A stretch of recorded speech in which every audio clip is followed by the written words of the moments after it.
क्योंकि बात चेन्नई की कर दी है तो बगैर वक्त गवाए सबसे पहले आंकड़े भी हम तमिलनाडु के आपके सामने रख देते हैं। आखिरकार तमिलनाडु की जनता क्या कहती है, क्या सोचती है इस ओपिनियन पोल के बारे में। शुरुआत करते हैं, एक एक करके आंकड़े आपके सामने लेकर आते हैं।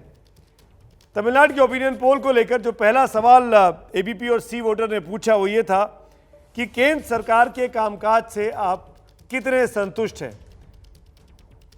केंद्र सरकार के कामकाज से आप कितने संतुष्ट हैं।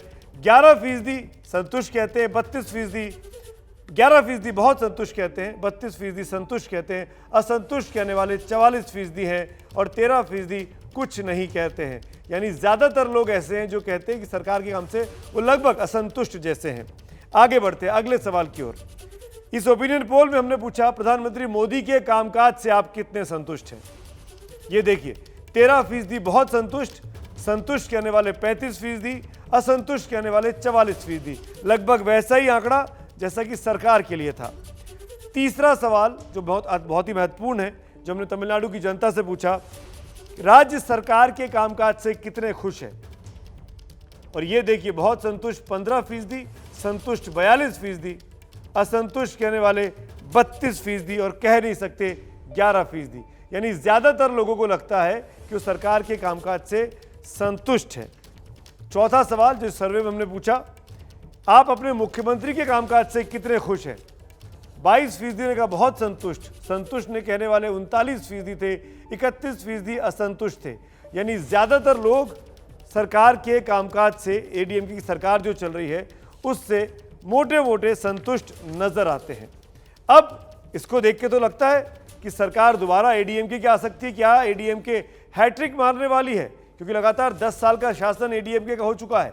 अब देखते हैं जनता क्या कहती है। जिस ओपिनियन पोल की हम बात कर रहे थे, वोट परसेंटेज पहले दिखाते हैं तमिलनाडु का। यूपीए के खाते में 41%, यूपीए मतलब याद रखिएगा डीएमके और कांग्रेस, एनडीए 29%, यानी एडीएमके और बीजेपी, एमएनएम यानी कमल हसन की पार्टी 7%, एएमएमके 8% और अदर्स कहने वाले 15%। ये एएमएमके है वो शशिकला की पार्टी है। ये एक ज़माने में एडीएमके का हिस्सा हुआ करती थी, अब शशिकला अलग से अपना चुनाव लड़ रही हैं। इसी पर एक एक कमेंट लेते हैं। सबसे पहले लक्ष्मण साहब मैं आपसे पूछना चाहूँगा, सर्वे में कह रहे हैं जनता से संतुष्ट हैं, मुख्यमंत्री से संतुष्ट हैं, लेकिन सरकार जब बनने की बारी आ रही है वोट परसेंटेज की तो यूपीए को ज़्यादा वोट दे रहे हैं। क्या कैसे आपका कितनी सीटें मिलने वाली हैं। देखिए टक्कर तो कांटे की होने वाली है, और अगर लोकसभा का मोमेंटम ये कैरी करते हैं तो अभी डीएमके एज ऑफ नाउ अभी थोड़ा स्ट्रांग लग रहा है पेपर में, लेकिन सारे जो अलायंसेस कैसे वर्क करते हैं ग्राउंड पे, फिर अभी बीजेपी भी खुल के मैदान में आ रही है, और ये इनका एआईडीएमके के साथ तालमेल कैसा बैठता है। और क्योंकि वहाँ पे जनता संतुष्ट है सरकार से, कोविड का हैंडलिंग से बहुत उनका अच्छा नाम हुआ है, और पहले सोच रहे थे जब वो बने थे मुख्यमंत्री की 10 दिन में गिर जाएंगे या महीने भर रहेगा। पलानीस्वामी जी पलानीस्वामी ईपीएस, और उन्होंने ना कि पार्टी संभाल लिया और एक मजबूत पकड़ बना ली है गवर्नेंस पे। उनके गवर्नेंस के ऊपर कोई सवाल नहीं उठा पा रहे हैं डीएमके वाले। ओके, इलंगोवन साहब मेरे साथ हैं। इलंगोवन साहब मैं आपका रिएक्शन जानना चाहूँगा। ये सुना आपने, सीनियर जर्नलिस्ट हमारे साथ बैठे हुए हैं केवी लक्ष्मणा। अब डीएमके इनका साफ तौर पर कहना है कि कोविड की हैंडलिंग बड़ी अच्छी की है करंट रूलिंग सरकार ने, उसका बड़ा फायदा मिल रहा है। क्या आपको लगता है कि 41% यूपीए के पास आ रहा है हमारे ओपिनियन पोल में, आपकी सरकार बनेगी कि नहीं बनेगी? मैं नंबर दिखाने के पहले आपसे पूछ रहा हूँ। No, it is not just COVID. There are so many factors. Unemployment is on the increase. Industrialization has failed. Law and order has failed. So in many counts this government had failed. So we are confident that we will come back to power. This is just not the COVID is the only issue. There are so many issues where the people are suffering. This government had not, the state government had not taken any action. So do you think Mr. We are confident Stalin that will be the next chief minister? Is today your leader? Yes, definitely. Definitely. The DMK will win. How many seats can you guess? कितनी सीटें जीतेंगे आप? Not less than 175. चलिए, आपने Our 175 estimate का is है। 175. Let's see, हम final result सामने रख देते हैं बगैर वक्त गंवाए। आइए नंबर आपको दिखा देते हैं। आखिरकार नंबर क्या कह रहा है तमिलनाडु का? तमिलनाडु में किसकी सरकार बनने वाली है? पहला ओपिनियन पोल देश का 2021 का जनवरी का ओपिनियन पोल। देखते हैं तमिलनाडु में किसकी सरकार बन रही है, डीएमके या एडीएमके, यूपीए या एनडीए। नंबर दिखाए जाएं। ये देखिए नंबर आपके सामने स्क्रीन पर है।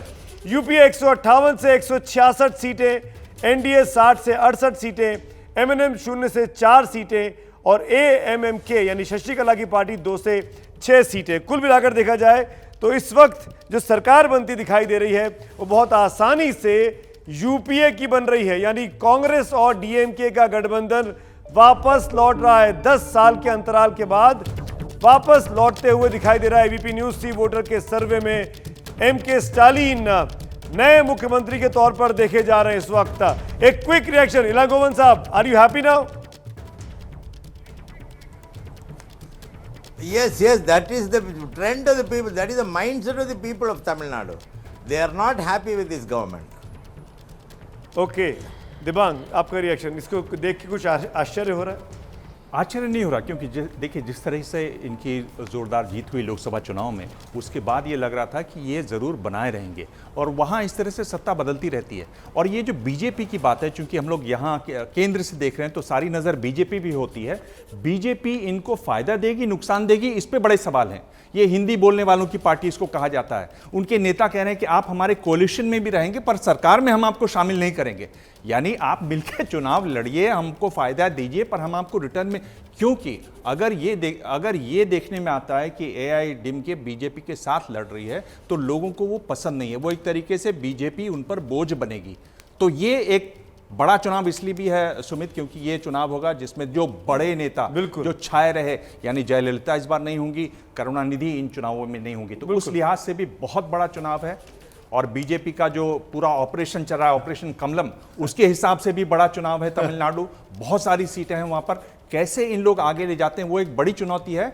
पर ये मुझे लग रहा है कि ये काफी हमारा आंकड़ा सटीक आएगा। इस पे आंकड़ा सटीक आएगा। कांग्रेस की सरकार बन रही है डीएमके के साथ, कांग्रेस सत्ता में लौट रही है। मधु के चेहरे पर मुस्कुराहट है। मधु, बहुत दिनों के बाद सत्ता का स्वाद।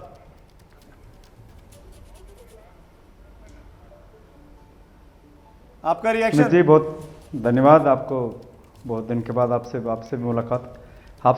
ये आंकड़ा तो साफ साफ दिखाई दे रहा है कि यूपीए सरकार, डीएमके कांग्रेस सरकार जरूर बनेगी। उसके साथ साथ मैं एक बात दोहराना चाहता हूं सुमित जी, जिस तरीके आपने आंकड़े दिखाए थे, जो प्रधानमंत्री के खिलाफ भी तमिलनाडु में जो आंकड़े दिखा रहे कि इनकी प्रधानमंत्री की जो सरकार के खिलाफ भी, बीजेपी की नेतृत्व केंद्र सरकार के खिलाफ भी तमिलनाडु के वोटर ने अपनी राय बता दिया कि जो प्रधानमंत्री की काम को वो ना सपोर्ट कर रहे हैं या एनडीए सरकार केंद्र में जिस तरीके से सरकार चला रहे हैं।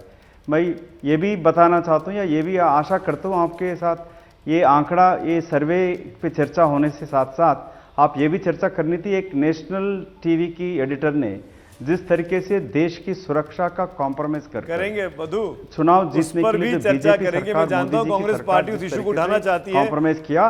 First you hold a press conference on this issue. Tamil Nadu के first Congress party hold a press conference on this issue.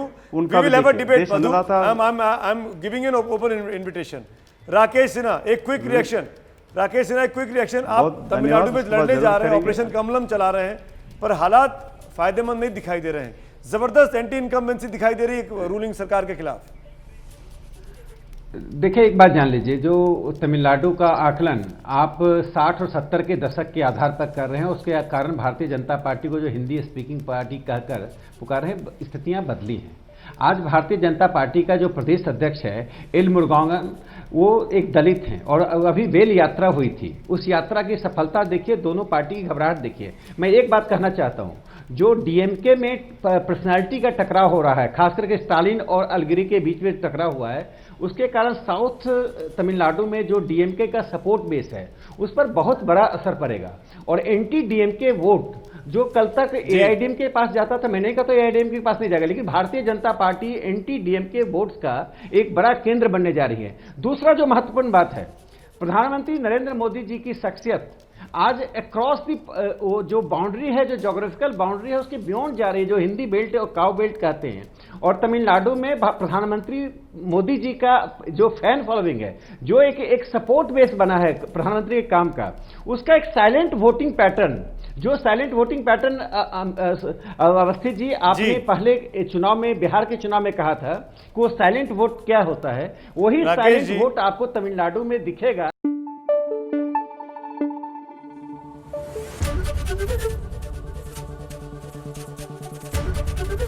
ABP news आपको रखे आगे।